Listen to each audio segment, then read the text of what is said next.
kusingadyiwi rinopisa muzara nezuro. Pane manotable events aiwa akaitika yesterday political meeting.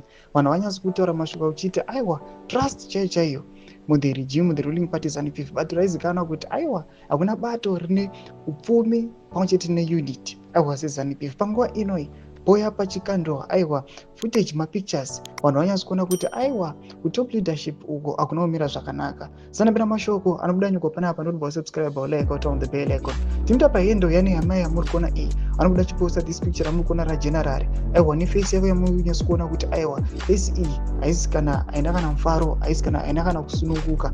Panapa muchiona another muna that water bottle riri on the table. Panapa anobuda nyora chikutonga nyika kusvikira mutevedzeri wemutungamiri wenyika ava kufamba nemaflask ake emvura kumusangano wega wega. Mashoko atinoona kuti aiwa ikasike kutanga chiona kwagenerary vachifamba ava nemaflask avo vasingachamwi mvura aiwa yavanopihwa kana kuti yavanovigirwa yavanoona iripo yakaisiwa nevanhu vanoita zvecatering the likes. Panapa tinoona kuti generally vanenge vane water bottle yavo kana flask yavo yavanozvimwira mvura yavo yavanozoti yapakupi. Panapa tinoona another picture zvekare ramuri kuona iri riri pascreen rinobuda nyogwa chenzi iyi body language yagenerary talks volume. Panapa anotaura mashoko achiti aiwa body language aiwa yagenerary aiwa mutongoona face yavo chiso chavo chinosarodza kuti aiwa mutungamiri uyu aiwa amene kuti ari kufunga chii, anoti akarongei kana kuti akagumbukei.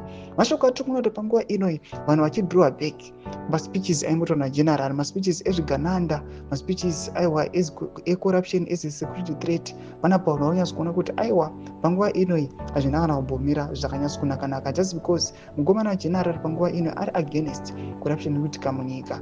Mashoko atiri kuona kuti aiwa tiona kukomana vachiuya vachiita their political meeting panapa maevents ayachitika. Zvinhu zviri kunyatsa kuratidza evidence yekuti aiwa this party aiwa is embroiled mumatensions akanyanyisa. Imbotidze mafungiro enyu muri kudii pamusoro pechiitiko ichi.